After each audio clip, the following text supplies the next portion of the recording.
আপনি কি মেলবেটে অ্যাকাউন্ট খুলে প্রথম ডিপোজিটে বোনাস নিতে চান? অনেকেই ভুল নিয়মে অ্যাকাউন্ট খুলে বোনাস মিস করে ফেলেন, কিন্তু যদি আপনি সঠিক প্রোমো কোডটি ইউজ করেন তাহলে আপনি এক্সক্লুসিভ বোনাস পাবেন। আজকের ভিডিওতে মেলবেট অ্যাকাউন্ট খোলার সঠিক নিয়ম জানবেন, যাতে আপনি 100% নিশ্চিতভাবে বোনাস পান। তাই সম্পূর্ণ ভিডিওটি দেখবেন। আজকের ভিডিওতে কিভাবে একটি মেলবেট অ্যাকাউন্ট খুলবেন এবং সেটিকে কিভাবে 100% ভেরিফাইড করবেন, এই সমস্ত ধাপগুলো স্টেপ বাই স্টেপ দেখানো হবে। তো সবার প্রথমে এই অ্যাপসটি আপনার ফোনে না থাকলে তাহলে অবশ্যই গুগল থেকে এই অ্যাপসটিকে ডাউনলোড করে নেবেন। এরপর আপনি এই অ্যাপসটিতে প্রবেশ করবেন। তো অ্যাপসে প্রবেশ করার পর সর্বপ্রথম আপনাকে একটি অ্যাকাউন্ট খুলতে হবে। তো এর জন্য উপরে রেজিস্ট্রেশন অপশনে ক্লিক করে দিবেন। এরপর ইন ওয়ান অপশনে ক্লিক করলেই এরকম একটি ফর্ম চলে আসবে। ফর্মে এই বিডিটির নিচে প্রোমো কোডের অপশনটিতে অবশ্যই স্ক্রিনে দেওয়া অফিসিয়াল প্রোমো কোডটি ইউজ করতে হবে। আর প্রোমো কোডটি হচ্ছে SUN35। তো এই প্রোমো কোডটি খুবই ইম্পর্টেন্ট, কারণ প্রোমো কোডটি ইউজ করলে আপনি 24 ঘন্টার টাকা ডিপোজিট এবং উইথড্র করতে পারবেন। তাতে আপনার কোনো ধরনের কোনো প্রবলেম হবে না। তাই প্রোমো কোডটি এখানে অবশ্যই সঠিকভাবে দিবেন, কারণ প্রোমো কোড যদি আপনি সঠিকভাবে না দেন তাহলে কিন্তু আপনার অ্যাকাউন্টটি 100% ভেরিফাইড হবে না। তো প্রোমো কোডটি সঠিকভাবে দেওয়ার পরে নিচের খালি ঘরটিতে টিক দিয়ে নিচের রেজিস্ট্রেশন অপশনটিতে ক্লিক করে দিবেন।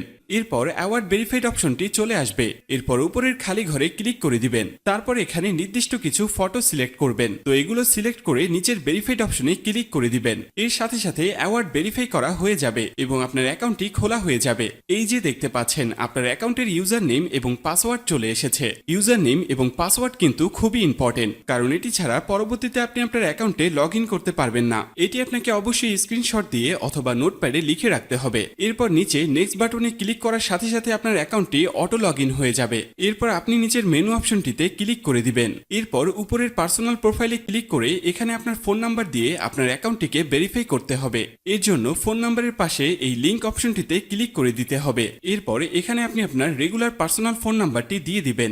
এরপর নিচে নেক্সট বাটনে ক্লিক করার পরে সেই আগের মতো ভেরিফাইড অপশনটি চলে আসবে। তো এখান থেকে আগের মতো ভেরিফাইড করে নেবেন। এরপর নিচে সেন্ড অপশনে ক্লিক করলে আপনার নাম্বারে একটি ভেরিফিকেশন কোড পাঠানো হবে। সেই কোডটি নিয়ে এখানে বসিয়ে দিবেন। এরপর নিচের অ্যাক্টিভ অপশনে ক্লিক করে দিবেন। তো এর সাথে সাথে দেখবেন আপনার ফোন নাম্বারের মাধ্যমে এই অ্যাকাউন্টটি ভেরিফাইড করা হয়ে গেছে। এরপর আমরা দেখব কিভাবে আপনার এনআইডি কার্ডের মাধ্যমে আপনার অ্যাকাউন্টটি ভেরিফাইড করবেন। এর জন্য আপনাকে উপরের ফিল ইন পার্সোনাল ডাটা অপশনে ক্লিক করে দিতে হবে। এরপর আপনার সামনে এরকম একটি ফর্ম চলে আসবে। তো এই ফর্মে আপনার এনআইডি কার্ডের সকল ইনফরমেশন গুলো দিতে হবে। এই ক্ষেত্রে আপনি যে কারোর এনআইডি কার্ডের ইনফরমেশন এখানে দিতে পারবেন। তো শুরুতে এখানে আপনি ফার্স্ট নেমটা দিয়ে দিবেন এবং শেষের নামটি এখানে আপনি দিয়ে দিবেন। এরপর আছে মিডল নেম। যদি আপনার অন্য কোনো নাম থেকে থাকে তাহলে এখানে দিয়ে দিবেন, আর না থাকলে দেওয়ার দরকার নেই। এরপর আছে ডেট অফ বার্থ। এখানে আপনি আপনার জন্ম তারিখটা দিয়ে দিবেন। এরপর এখানে প্লেস অফ বার্থে আপনার জন্মস্থানটা দিয়ে দিবেন। এর পরের অপশন রিজিয়ন, অবশ্যই এখানে বাংলাদেশ দিয়ে দিবেন। সিটির জায়গায় অবশ্যই আপনি আপনার সিটির স্থানের নাম দিয়ে দিবেন।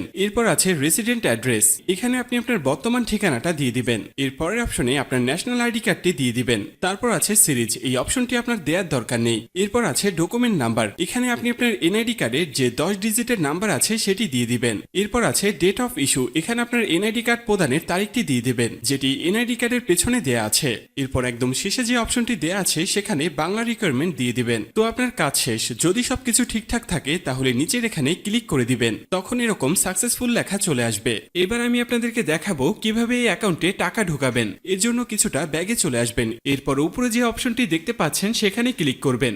এরপর নিচের দিকে স্ক্রল করলে দেখতে পারবেন টাকা ঢোকানোর অনেকগুলো মেথড রয়েছে। চাইলে আপনি সেই মেথডগুলোর মাধ্যমে টাকা ঢোকাতে পারবেন। তো আমি আপনাকে এখানে যে কোনো একটি প্রসেস দেখিয়ে দিচ্ছি। আপনি অন্যান্য মাধ্যমে প্রসেসগুলো সেম ভাবে করে নেবেন। তো পেমেন্ট অপশনে আসার পরে এখানে আছে অ্যামাউন্ট। এখানে আপনি সর্বনিম্ন 300 টাকা থেকে শুরু করে সর্বোচ্চ 20,000 টাকা পর্যন্ত রিচার্জ করতে পারবেন। তাই যেহেতু আমি 15,000 টাকা ডিপোজিট করব, তাই এখানে 15,000 দিয়ে দিব। তো এখন প্রশ্ন হচ্ছে কোন নাম্বারে পাঠাবেন। তো আমি এখানে একটি ওয়ালেট নাম্বার দেখতে পাচ্ছি। তো এই নাম্বারই টাকাটি পাঠাবেন। আর মনে রাখা ভালো, এই নাম্বারটি প্রতিবার চেঞ্জ হয়, তাই প্রতিবার টাকা ভরার আগে এই নাম্বারটি কপি করে নেবেন এবং আপনি সরাসরি আপনার মেথডের অ্যাপসে চলে যাবেন এবং ক্যাশ আউটের মাধ্যমে ওই নাম্বারে টাকাটি পাঠাবেন। তো টাকাটি পাঠানোর পরে এরকম একটি পেজ আপনাদের সামনে চলে আসবে। তো পেজের এখানে দেখতে পাচ্ছেন ট্রানজ্যাকশন আইডি। এই ট্রানজ্যাকশন আইডিটি কপি করবেন। এরপর আপনি আবার অ্যাপসে চলে আসবেন। অ্যাপসে আসার পরে এখানে যে নাম্বারটিতে টাকাটি পাঠিয়েছেন সেই নাম্বারটি দিয়ে দিবেন। এর পরের অপশনে ওই যে কপি করা যে ট্রানজ্যাকশন আইডিটি রয়েছে তা এখানে পেস্ট করে দিবেন এবং কনফার্ম অপশনে ক্লিক করে দিবেন। সাথে সাথে আপনার টাকা ডিপোজিট করা হয়ে যাবে এবং অল্প কিছু সময়ের মধ্যে আপনার টাকাটা আপনার অ্যাকাউন্টে অ্যাড হয়ে যাবে। তো বন্ধুরা, এই ছিল আজকের ভিডিও নিয়ে কোনো কোশ্চেন থাকলে অবশ্যই আমাদেরকে জানিয়ে দিবেন। আর এরকমই আরো ভিডিও পেতে চাইলে অবশ্যই আমাদের চ্যানেলটিকে সাবস্ক্রাইব করে রাখবেন।